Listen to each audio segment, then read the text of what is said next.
Hello and welcome back to Stranded Deep, welcome back to Pacific Paradise, and welcome back to this island we are making. We're once again on the PC version of the game in the map editor, and if you're joining us for the first time, W goes forward, S goes back, A goes left, D goes right, Q goes down, E goes up, right click and hold, and it pans the camera around. And wait, there's more, of course there's more. If we go to the terrain and we use, say, for example, the smooth height brush, we're going around the island, around the outside, making the outside of the island nice and smooth by cranking the mount slider all the way up. And then what we do is we click raise and lower height. We select either raise or lower and we left click. We're going to punch a hole straight to Cthulhu's bedroom. It's a hole that's going to be very difficult to fix. There is no undo in the game, so save often, because if you make a mistake, it's easier to reload than try and patch that mistake up. And yes, I do believe this the map editor is available in the console versions of the game, but it does look very different. The functionality is slightly different, but it doesn't stop you being creative. There is also a bug that I've noticed, especially with the PC version of the game. For example, I've just smoothed this area of sand and it looks very nice. It looks exactly how I want it to be, but wait, there's more. Of course there's more. Last time we were working on the mangrove swamp. We were making mangrove swamps in an area, in a game, in fact, where there are no mangroves, so we're using ficuses and rocks and all various bits and pieces. But look, we smoothed this area off. We did a good job at smoothing this area off, but this area is all lumpy bumpy. That is because with the 1.0 version of the game that released probably over a year ago now, it introduced a problem with the island mesh, and I think it's a level of detail issue where you get close and everything snaps and becomes kind of polygonal. But when you get far away, everything is smooth, as it should be. So what's going on? I don't know. It definitely needs a patch. This game is desperate for a patch, especially on the PC version, which has been largely ignored since the consoles came out. Weird situation to be in, but please, if you're watching this and you are developing the game, make the sand smooth. I just want one thing. Smooth sand, please. Anyway, we have work to do. So, if you're looking at this island and saying, we spent a lot of time on the left-hand side of the island, why haven't we spent a lot of time on the right-hand side of the island as we're looking at it? Well, that's because the right-hand side of the island is slightly asymmetrical and pushed up against the sea. The left-hand side of the island is more open, and we do need to work on this, because one of the things I've been saying all this time is that we need to stop the player from being able to see from one side of the island to another. In order to do that, we need to break lines of sight. So we have a huge hole here, which we're going to need to patch, but we also need to keep paths going through the island. At no point do I want to put something down that blocks the player completely. A big old wall or just carving a hole in the land. The way we've made the pine forest is that we have left everything open, so the player can run through in pretty much any direction. And that is good, because players do not like their freedom restricted artificially. But we can guide players around an island, and we can make players do things without them knowing. Which is why we do things like put yucca down in areas that we have handcrafted, because it's a renewable resource and players will have to go back there if they want access to that resource. Good, I think we've covered most things. So how are we going to block lines of sight? Well, that is a good question. I think we need to do something, say, here. Because if the player leaves something on one side of the island and just stands on that beach and then looks this way, well, they can just see it. Their raft, a gyrocopter, whatever. And we can check the height of the player by going to structures, going to door, and then bringing a door out. The player's not that high. The island is huge, but we need to do something here. So I am going to grow. It's been a long day. Welcome to the end of a very long day. I'm going to go and pick up a cliff piece. Something that's not massive. That will do. I'm going to put it here. Pop it down in the ground. Pull it out a bit. And then we're going to just decorate this, I think. We have a pathway here, which I'm very keen not to obstruct, which I do believe the player can walk through, and we can check that by going to structures, going to door, And then, yes, the player should be able to walk straight through there, which is nice. And then up into the forest if they want, and around and about. And they can walk through here. So that's quite a big area there. So we do have R to rotate, T to transform. I think that's probably okay the way it is, though. Yeah, I'd say that. That is the top of the mangrove swamp. So I don't really want to stop the player from... I don't want to pinch this beach off too much, narrow it too much. But we do need to decorate this area, so we're trying to stop them looking through here. We can probably do something here as well, where the sand is, but for the time being, we're going to go to trees, or we are going to go and scroll. We need the cocoa bush, an unassuming little shrub. From its thumbnail, I'm going to hit terrain and objects, so we don't have an object selected, and then we're going to grab the bush. Just grab the bush, and then hit R, rotate it, T, transform. I'm just going to push it into the rock that we've brought out. Looking carefully, every time we let go, sometimes when we let go of an object, what we have selected will snap onto an object in the background, and we just have to keep an eye on that. We also need this thing further out of the ground than you think you do, in order to get that the foliage out, which is nice. So we've added a rock, we've put some greenery around it. I'm going to keep this side bare because that's what we've got going on in the rest of the forest. But here I think we can do something. So we have a rock. Cool. We've got a ficus tree. We can do something here. Ficus tree 1 and ficus tree 2 are in fact the ones that are... I'm just going to put that, in fact, I'm going to put that here so it's vertical, and then I'm just going to move it over. Because if you pull it out of the box, what's going to happen is that it will just snap to any surface that it finds. So I'm going to just manipulate it, move it around, so that it's growing out of the bush. Move that away for a hot second. There we go. So it's actually growing out of the shrub. It's a shrubbery. It is indeed a shrubbery. So we're just stacking greenery here. If you just move something away on one of its axis, then we can rotate this. I'm going to put the big things in first. So I want some of the branches just going up over onto this, but not in a way that's going to stop the player. Okay, and then push that back. Because the bottom of this tree is now obscured by the bush itself, which is nice. So you can jump up on here and have a little look around. And that's going to give you more vision of the island. But it means that in order to get that, you need to do something. You need to jump up, hop up and do things, which is great. I'll just push that slightly further in there. Because I want to... There we go. I want this area to be nice and accessible. Good. So terrain objects, just so that nothing is selected. And then we're going to go grab a nana. And probably... Actually, do we need the nana? Cerumen? Yeah, I just want to add slightly different foliage to this. That'll do. In. Even rotate it slightly. So it's kind of down there. Now this is going to be quite difficult because the LOD, the level of detail, the model, I think the model is actually slightly bigger in game than it is as we're looking at it. So I'll have that there. So it adds slightly different texture to the greenery. Cool, excellent. That snapped onto something else, but we're done with that anyway. So hit up objects, and we're just gonna go around the outside, just adding a little decoration. That's probably one of the quickest and easiest things to do. Just throw down a rock and add some decoration around it. And the hardest thing to do is just turn this so it doesn't look like the leaves are clipped into anything. Sometimes, like this leaf at the back, well, we might just lean into that and just delete the whole leaf by putting it inside the rock itself. There we go. Nice. Good. Excellent.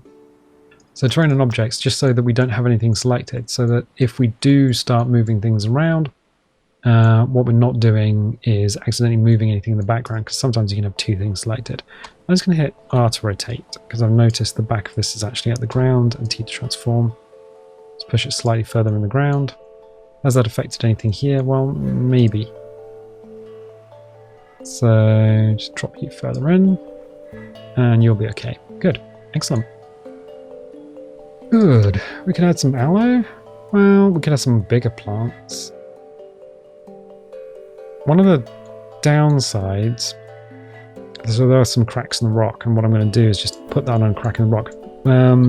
So I was looking at the aloe. I don't think the aloe would suit being here, even though it is a resource plant.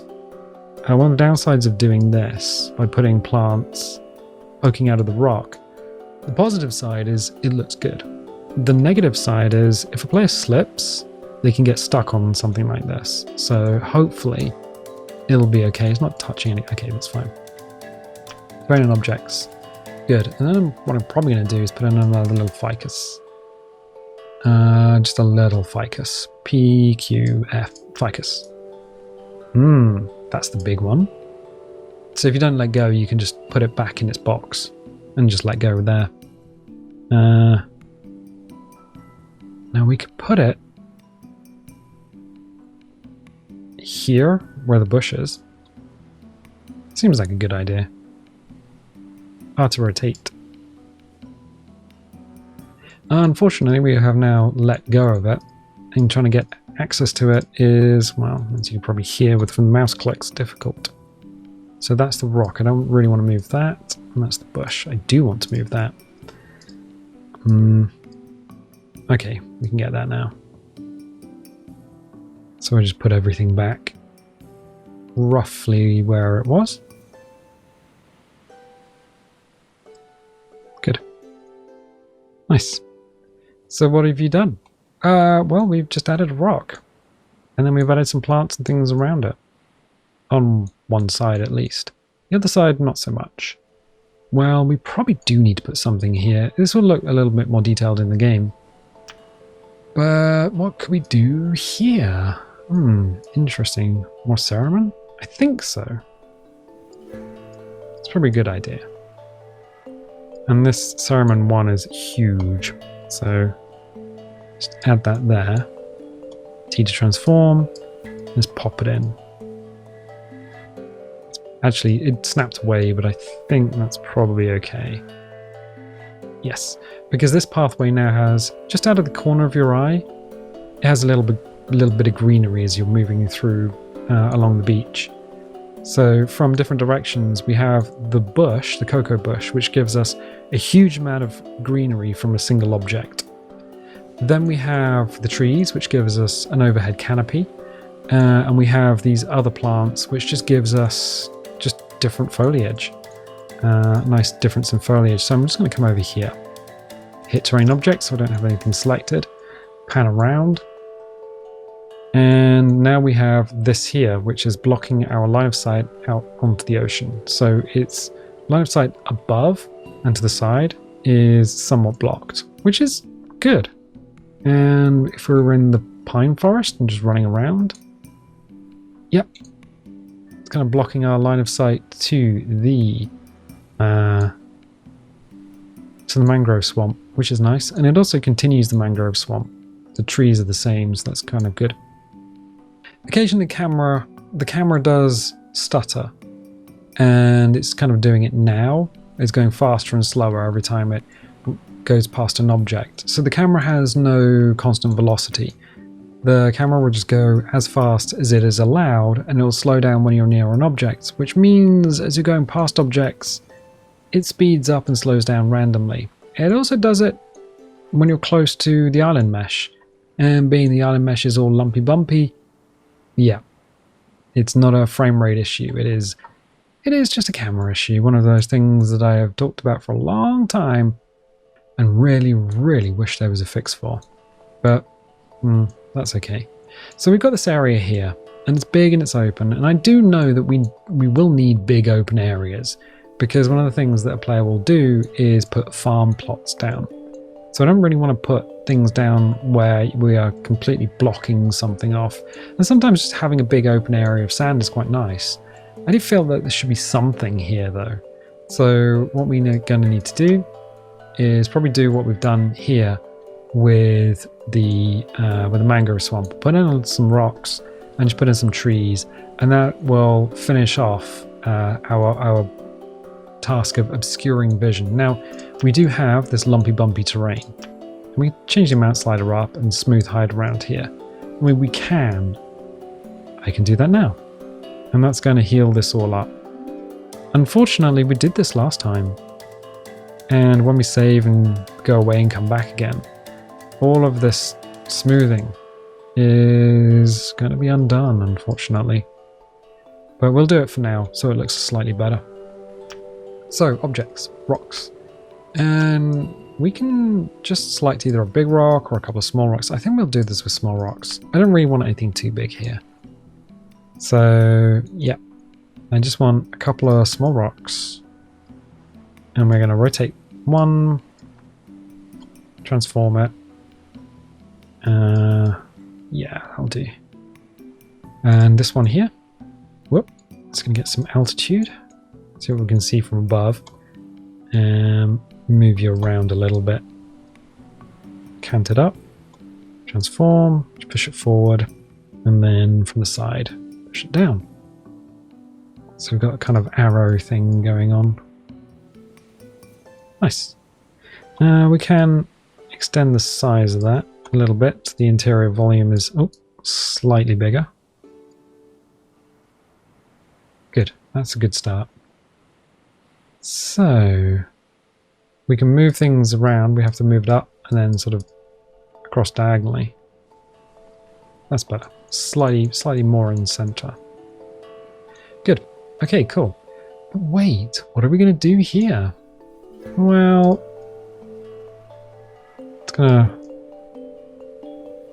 that's better.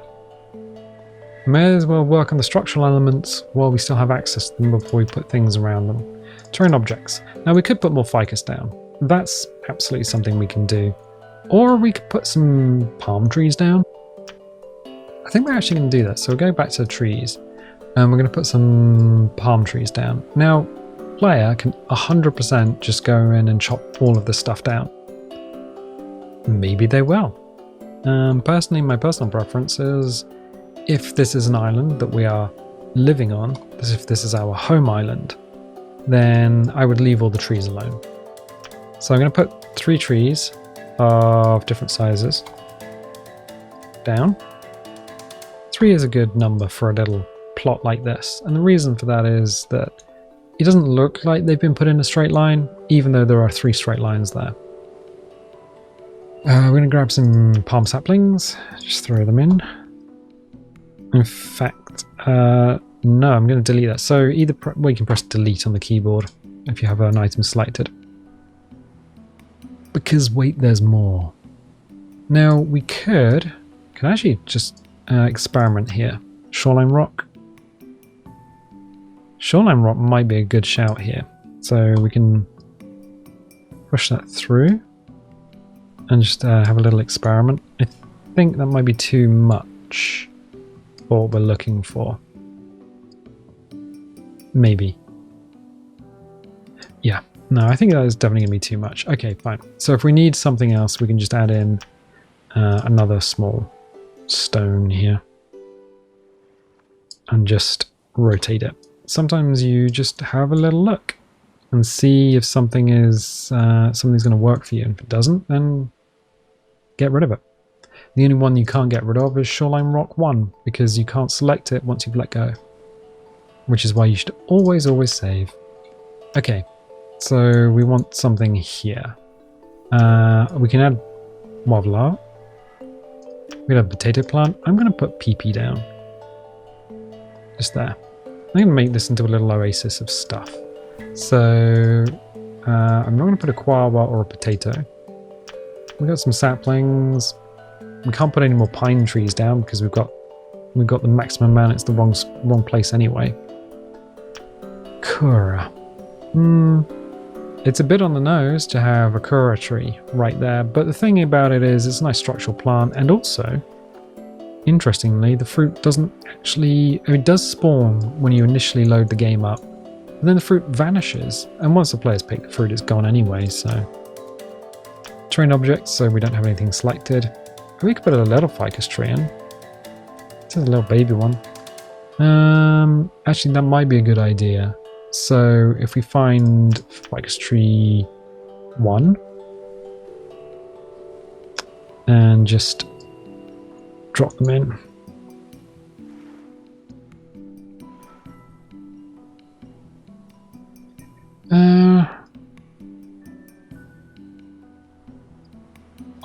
Count it over. And then move it slightly. So the idea of putting a tree like this in is that this tree cannot be cut down. Oh, hello. There we go. So this tree can't be cut down. I'm going to put it down further into the ground and then just pull it slightly so it is facing away from... I'm going to move this rock slightly. You can go up there for a second. So that if a player does decide, you know what, I'm going to chop down everything, they don't get a free shot because this is still there. Good, excellent. So we've got a little bit of greenery going on, which is nice. But we should really do something else here. Banana plant is a good structural plant. It is. It's one of the few places we've actually put stuff down and not actually brought dirt up. So it's not level, it doesn't have grass there. Which is an interesting little observation. To rotate. So I'm going to rotate that slightly and just make sure the leaves aren't looking through things too bad. That's okay. I feel there should be something here though. Maybe we could... Yes, put this down. So the fruiting part is the flower in the middle. But once a player has picked that, then it won't be there again, but it will leave ground texture. Which is good, and then some palm saplings. Palm saplings are great because they do respawn. So I'll put them in, and just a little left click and just rotate. And then I'll do the same over here. Different palm sapling in, and rotate. Excellent. So what we've done is we should have added a couple of little oases of points of interest. So we've added a rock, a very simple rock. It's just a rock. We've added a bush, we've added a couple of trees, and we've added some plants. And that just looks real nice. And then next to it, we've added something basically the same thing. We've added a few rocks, and then we've dressed it with a few plants, and we've added a tree that can't be cut down. Some of the trees that can. So we've added different types of foliage. So if we go over here, then we look, we can still see everything's still open and airy. So to the left, it's all pretty much shuttered off. If we then put trees and things on that little hill in the background, which is a headland, which is something we're definitely going to do. This all added together will then make it very difficult to see the ocean on the other side of the island. So this pond area is still nice and open. The wing is still available, so you can still see the wing over here. This here on the beach, which is part of the broken aircraft, because the aircraft is in fact missing some of its starboard wing. Good, excellent. I think I'm going to leave it there for the time being. So it's a shorter episode, but we've done an equally significant amount to everything that we've already done, and it is sufficiently different. So there are just little things that you can throw in and throw down that will just break up big open beach, which is lovely. So I'm going to leave it there for the time being. If you like these episodes, definitely leave a little like. Leave a subscribe if you haven't subscribed already, because that really does help the channel. If you want notifications, dingle the bingle. If you don't want notifications, don't click the bell, and I'll tell you what, I'll catch you next time.